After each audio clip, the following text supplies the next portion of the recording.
अहमदुहु व नुसल्ली अला रसूलिल करीम अम्मा बाद फ़अऊज़ु बिल्लाहि मिनश शैतानिर रजीम बिस्मिल्लाहिर रहमानिर रहीम रब्बिश्रह ली सदरी व यस्सिर ली अमरी वहलुल उक़दतम मिन लिसानी यफ़क़हू क़ौली। अल्लाहुम्मा सल्लि अला मुहम्मदिन व अला आलि मुहम्मद कमा सल्लैता अला इब्राहीम व अला आलि इब्राहीम इन्नका हमीदुम मजीद। अल्लाहुम्मा बारिक अला मुहम्मदिन व अला आलि मुहम्मद कमा बारकता अला इब्राहीम व अला आलि इब्राहीम इन्नका हमीदुम मजीद। सलाम उस पर के असरारे मोहब्बत जिसने समझाए, सलाम उस पर के जिसने जख्म खाकर फूल बरसाए, सलाम उस पर कि जिसने खून के प्यासों को कबाएं दी, सलाम उस पर कि जिसने गालियां सुनकर दुआएं दी। मेंबरान इस्लामाबाद बार एसोसिएशन, मैं Qazi Rafiuddin Babar, vice chairman Islamabad bar council, Ramzan मुबारक के मुक़द्दस महीना में आपसे मुखातिब हूँ। शायद ये रमज़ान मुबारक का आखिरी रोज़ा हो। अल्लाह ताला इस माह मुक़द्दस में हमारे रोज़ों को मंजूर फरमाए और आइंदा ज़िंदगी में हमें इसी तरह अल्लाह ताला के अहकामात पर अमल करने की तौफीक अता फरमाए। इस माह मुबारक में हमारे जिन दोस्तों के अहल खाना में से बाज़ लोग रहलत फरमा गए हैं, मैं दुआगो हूँ कि अल्लाह ताला उनको जवारे रहमत में जगह दे, उनको जन्नतुल फिरदौस में जगह अता फरमाए और उनके पसमानदान को सब्र जमील अता फरमाए। और जिन दोस्तों के नन्हे मुन्ने बच्चे इस दुनिया से रुखसत हो गए हैं, अल्लाह ताला उन्हें अपने वालिदैन की मग़फ़िरत का ज़रिया बनाए और उनके मुतबादल उनको और नेमतें अता फरमाए। जैसा कि सब दोस्तों को इल्म है कि हमारी बार काउंसिल के 5 साल मुकम्मल होने वाले हैं। अल्हम्दुलिल्लाह अल्लाह ताला के फज़ल करम और आप दोस्तों के तावन और दुआओं से हमने ये अरसा इंतहाई कामयाबी के साथ गुजारा। अपने फ़राइज़ मनसबी की अदायगी के लिए हद्दुल मक़दूर हमने कोशिश की। इसमें अल्लाह ताला की का फज़ल करम भी हमारे साथ शामिल हाल रहा और आप दोस्तों का तावन भी लम्हा बलम्हा हमारे साथ रहा। लेकिन इसके साथ साथ हमारे ऊपर बेपनाह तनकीद भी की गई। जो मस्बत तनकीद है हम उसका हमेशा खैर मकदम करते हैं और उससे अपनी इस्लाह की कोशिश करते हैं।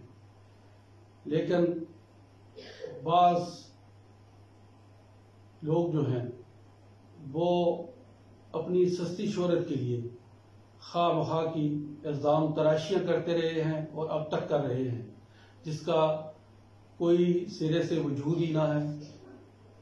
हमने उनकी बेजा तनकीद का कभी भी जवाब देने की कोशिश नहीं की, क्योंकि मुझे पता है कि बार की जो अक्सरियत है, मेजॉरिटी, वो हमारे कारकर्दगी की मोतरिफ है और उन्होंने हमेशा हमारे साथ अपना दस्ते तावन एक्सटेंड किया है। लेकिन कुछ लोग जो है वो गलत प्रोपेगेंडे में आ जाते हैं। उन दोस्तों से गुजारिश है कि अगर हमारे बारे में किसी किस्म की कोई शिकायत हो, कोई ऐसी आपको मालूमात हासिल हो जिससे हमारी कारकर्दगी पर हर्फ आता हो, तो हम आपके बिल्कुल पास बैठे हुए, मैं ये तो नहीं कहता कि इशारा के करीब है, लेकिन आपके साथ बैठे हुए हैं। आप बिला झिझक हमें वो मालूमात फराहम करें, इंशाअल्लाह हम आपकी तसल्ली कराएंगे। अगर हमें वही कमी कोताही हुई तो उसको दूर करने की कोशिश करेंगे। लेकिन आपको अगर किसी गलतफहमी का शिकार हुए हैं तो हम आपकी वो गलतफहमी दूर करने की कोशिश करेंगे। इत्तफाक है कि आज मेरे सामने ये 23 मई का जो टेबल कैलेंडर पड़ा हुआ है, उस पर एक हदीस मुबारक है, वो मैं पढ़ देता हूँ कि आदमी के झूठा होने के लिए इतना ही काफ़ी है कि जो बात सुने उसे बगैर तहकीक के लोगों के सामने बयान करना शुरू कर दे। तो मैं आपसे गुजारिश करूंगा, ये हदीस हम अगर इसको अपनी ज़िंदगी का लाए अमल बना लें तो मेरे ख्याल में हम बहुत सी परेशानियों से बच जाएंगे और बहुत से जो हम अपने ऊपर खामखा बोझ अपने ऊपर सवार कर लेते हैं उससे भी बच जाएंगे और झूठी इल्जाम तराशी से भी बच जाएंगे। मैं जब से कोरोना वायरस शुरू हुई है उस वक्त से बहुत सारे इल्जामात हम आयद किए गए और यहाँ मुझे तो ये महसूस हो रहा था कि जैसे कोरोना वायरस की जिम्मेदार इस्लामाबाद बार काउंसिल है। हम तमाम मेंबरान ने बैठ के तो इस बारे में गौर व खोज किया, लेकिन हम इसी नतीजे पे पहुंचे कि इन बातों का कोई अहमियत न दी जाए और न इनका कोई जवाब दिया जाए, क्योंकि मुझे पता है दोस्तों के बारे में कि गालियां देते हैं, खामोश सुना करता हूँ, उनके गुस्से का मुझे खूब जवाब आता है। लेकिन जब इंतहाई संजीदा और सीनियर लोगों की तरफ से बेसरोपा इल्जामात का सिलसिला शुरू किया गया तो मुझे हैरानगी हुई, क्योंकि देखा जो तीर खा के कमीगाह की तरफ अपने ही दोस्तों से मुलाकात हो गई। 2 दिन कबल मुझे किसी अजीज ने एक सोशल मीडिया पे एक दोस्त का मैसेज दिखाया। मैं चूंकि ना व्हाट्सएप यूज करता हूं और ना ही फेसबुक, इसलिए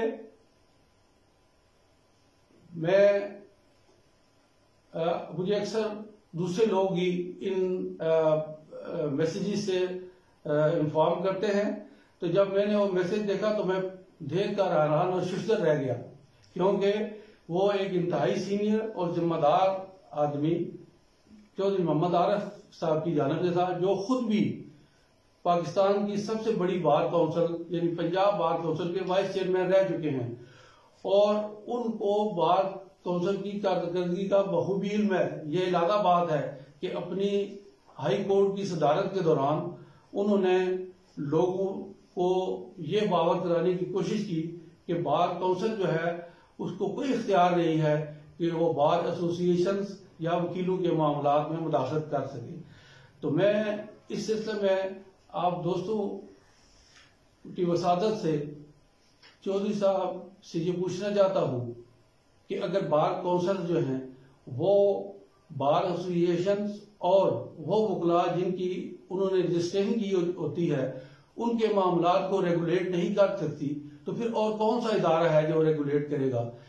फिर तो या तो ये इख्तियार भी उन्हीं लोगों को दे दिया जाए जो मुल्क की हुकूमतें गिराते और बनाते हैं। चूंकि बार काउंसिल्स इंडिपेंडेंट हैं, वो खुद अपने इलेक्शंस कराती हैं और चौधरी साहब ने इस बात का इतराफ भी किया है कि बार एसोसिएशन और वकला की तमाम तंजीमों का बशमूल बार काउंसिल के हमेशा वक्त पर इलेक्शन होता है और कभी ये मुलतवी नहीं होता। मैं भी इस बात की तायीद करता हूँ और मैं आपके एक और बात गोशगुजार करना चाहता हूँ कि इस वक्त बार काउंसिल में जितने मेंबरान मौजूद हैं वो उन्होंने सिर्फ पहला इलेक्शन नहीं लड़ा बार काउंसिल का, वो जब से बार एसोसिएशन इस्लामाबाद मारज वजूद में आई है उस वक्त से वो इलेक्शन लड़ते आ रहे हैं। मैं एक एक करके थोड़ी सी मुख्तसर से आपको उनका तारफ करा देता हूँ कि मैंने जो 1980 में बार एसोसिएशन इस्लामाबाद का इलेक्शन हुआ था उसमें पार्टिसिपेट किया और इलेक्ट होकर वाइस चेयरमैन मुंतखब हुआ था पहली बार काउंसिल का। उसके बाद बार एसोसिएशन का, सॉरी बार काउंसिल नहीं बल्कि बार एसोसिएशन का 1980 में। उसके बाद 3 दफा मुख्तलिफ औकात में इस बार एसोसिएशन में के मेंबरान ने मुझे सदारत से गौदे से नवाजा और हमेशा हर वक्त हर दफा पहली दफा से ज्यादा मुझे वोट मिले। उसके बाद मैं तकरीबन 15 साल के वक्फे के बाद जब 2015 में मैंने बार काउंसिल का इलेक्शन लड़ा तो एक दफा लोगों ने फिर मेरे ऊपर एतमाद का इज़हार किया।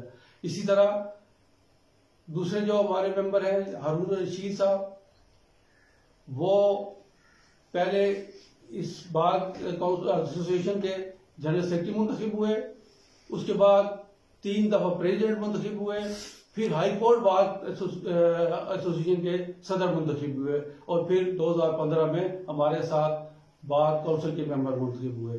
तीसरे हमारे मेंबर सजाद अफसर चीमा साहब, इससे पहले 2 दफा डिस्ट्रिक्ट बार एसोसिएशन के और फिर हाई कोर्ट बार एसोसिएशन के पहले सदर मुंतखब हुए। चौथे मेंबर हमारे जो इस वक्त हैं नसीर अहमद गैनी साहब, पहले वो सेक्रेटरी रहे, फिर प्रेसिडेंट मुंतखब हुए और फिर कुछ अर्सा पेशतर सीट खाली होने पर वो बार काउंसिल के मेंबर की हैसियत से उन्होंने अपना चार्ज लिया। और इसी तरह जावेद सलीम शोरे साहब न्यायिक एक्टिव मेंबर हैं, उन्होंने पहले वो जनरल सेक्रेटरी मुंतखब हुए, उसके बाद उन्होंने ये 2015 में ये इलेक्शन लड़ा बार काउंसिल का और फिर वो मेंबर मुंतखब हुए। तो मैं ये आपके गोश गुजार करना चाह रहा था कि ये जितने लोग हैं जमहूरी लोग हैं, जमहूरियत पर यकीन रखते हैं, कभी भी नॉमिनेट होके भी नहीं आए, कभी भी उन्होंने वो किसी चोर दरवाजे से दाखिल होने की कोशिश नहीं की। इसलिए इनके बारे में किसी किस्म की गलत फहमी में मुब्तला ना हूं। हमने जो इलेक्शन लड़ा था, जो ही टेन्योर मुकम्मल होगा, हमारी दुआ है कि वक्त पे इलेक्शन हो और हम इक़्तिदार आने वाले मुंतखब लोगों को हैंड ओवर करके चले जाएं। मैंने चौधरी आरिफ साहब का जो बयान पढ़ा सुना, उसमें उन्होंने कहा है कि उनके इल्म में यह बात आई है कि सारी बार काउंसिल्स ने मुतफिका तौर पर यह मुतालबा किया है कि उनका टेन्योर जो है उसको 5 साल तक बढ़ा दिया जाए, 2 साल तक बढ़ा दिया जाए सारी। लेकिन मैं आपको यकीन दिलाता हूं कि इस्लामाबाद बार काउंसिल के मेंबरान ने ना तो कोई ऐसा मुतालबा किया है, ना किसी ऐसे इशू पे कभी कोई डिस्कस किया है, ना ही कोई ऐसी करारदाद पास की है।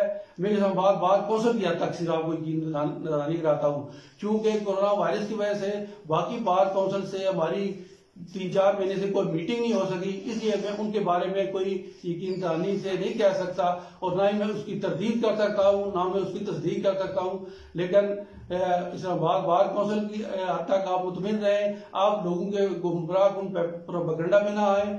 इसके पहले भी चौधरी आरिफ से पहले भी उन्होंने बाद लोगों ने ये पैगाम नशर किया है, लेकिन हमने उसको नजरअंदाज किया था। लेकिन अब हम जवाब देने पर मजबूर हो गए हैं। ईद के इस मौका पर मैं ऐसी बात नहीं करना चाहता था, लेकिन मैं समझता हूँ कि ये मेरी जिम्मेदारी है बतौर vice chairman Islamabad bar council कि आपको हक़ाइक़ से आगाह करूँ और जो लोग आप हमारे खिलाफ बेबुनियाद प्रोपेगेंडा कर रहे हैं उससे आपको आगाह करूं। दूसरी बात जो आर साहब ने की है कि ये इलेक्शन लड़े अपनी कारकर्दगी की बुनियाद पर वो लोगों के सामने आएंगी 5 साल कर। मुझे खुशी है कि वाकई हमारी 5 साल कारकर्दगी है वो लोगों के सामने है।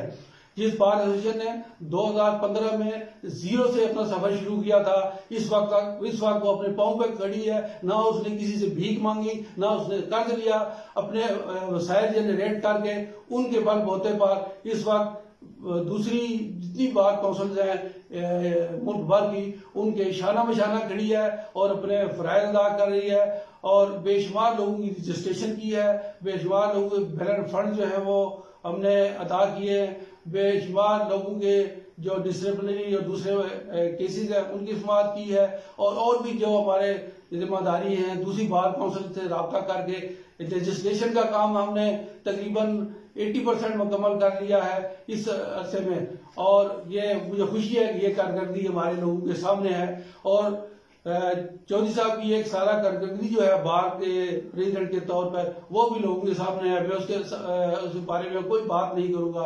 आप लोग खुद बखूबी आगाह है क्योंकि हकायक खुद बोलते हैं, मुझे उनको बताने की जरूरत नहीं है। तीसरी बात, चौधरी साहब ने ये कहा है कि मैंने जब बार काउंसिल के वाइस चेयरमैन जनाब नायतुल्लाह नियाज़ी साहब से बात की तो वो ये बात सुन के हैरान और शुशर रह गए। मैं भी चौधरी साहब की बात सुन के हैरान और शुशर रह गया हूं कि उन्होंने ये बात कहां से निकाली। वो पंजाबी में कहते हैं कि जब कोई सी हवा फैलाई जाती है कि इसे ये नेफे से निकाली है। मेरे ख्याल में ये भी नेफे से निकली हुई बात है, इसके अलावा इसकी कोई हकीकत नहीं है। तो नियाज़ुल्लाह नियाज़ी साहब हमारे चेयरमैन हैं, उन्हें बार काउंसिल की सारी कारकर्दगी का, सारी कार्रवाइयों का बखूबी इल्म होता है। इसलिए वो अगर हमने कोई कहीं गलती की होती तो जरूर निशानदेही करते। अगर उनके इल्म में ऐसी कोई बात होती, अगर कोई होती तो हमारी हमें तनकीद करते या हमें उसकी बराबरी करते हमारी। क्योंकि ऐसा ना तो मसला हुआ है, ना कोई डिस्कस हुआ है, ना हमारा मुतालबा है। इसलिए आप लोग मुतमिन रहें कि और लोगों के झूठे प्रोपेगेंडे में बेसरोपा बातें करने वाले लोग हैं। चौधरी साहब ने अपने मेरे दोस्त हैं, मेरे बहुत से तलकात हैं। मैं हैरान हूं कि मेरी उनसे मुलाकातें रहती हैं। अगर उनको ऐसा कोई शक गुजरा था या उनको कोई मुस्तनद खबर मिली थी तो उन्हें मेरे साथ बात करनी चाहिए थी, या किसी भी बात काउंसिल के मेंबर से बात कर लेनी चाहिए थी, बजाय हमारे साथ बात करने के उन्होंने सोशल मीडिया पे हमारे खिलाफ प्रोपेगेंडा किया है। तो हम इसकी मजम्मत करते हैं। और मैं चौधरी साहब से दोस्त होने के बावजूद तमाम बार काउंसिल के मेंबरान ने चूंकि मुझे इसकी मैंडेट दिया, मुझे कहा है कि चौधरी साहब से ये गोशगुजार कर दें कि जो उन्होंने इल्जाम तराशी की है वो एक हफ्ते के अंदर अंदर इसका सबूत पेश करें, बसूरत दीगर गैर मशरूत तौर पर माफी मांगे, अदरवाइज इसके लीगल कंसिक्वेंसेस जो है उसको फेस करने के लिए तैयार हैं। मैं आप दोस्तों को ईद की मुबारकबाद पेश करता हूं और आपको यकीन दिलाता हूं कि बार काउंसिल आपके साथ खड़ी है। बाकी जो कोरोना के वायरस के बारे में और दूसरे हमारे खिलाफ प्रोपेगेंडा किया गया है उसके बारे में मैं इंशाअल्लाह ईद उल फितर के बाद तफसील से दोस्तों को आगाह करूंगा। एक और खबर आपको मैं देता हूं कि हमारे बार और मुतालबे के बाद chief justice Islamabad high court ने एक कमेटी कायम की है जो SOPs तैयार करेगी। मैं भी उस कमेटी का मेंबर हूं। आपकी दोनों बार एसोसिएशन के सदर उसके मेंबर हैं और दोनों सेशन जजेस। हम 28 तारीख को इंशाअल्लाह SOPs तैयार करेंगे, फिर अदालतें खोलने के बारे में इंशाअल्लाह जल्द आपको खुशखबरी मिलेगी। वमा अलैना इल्लल बलागुल मुबीन।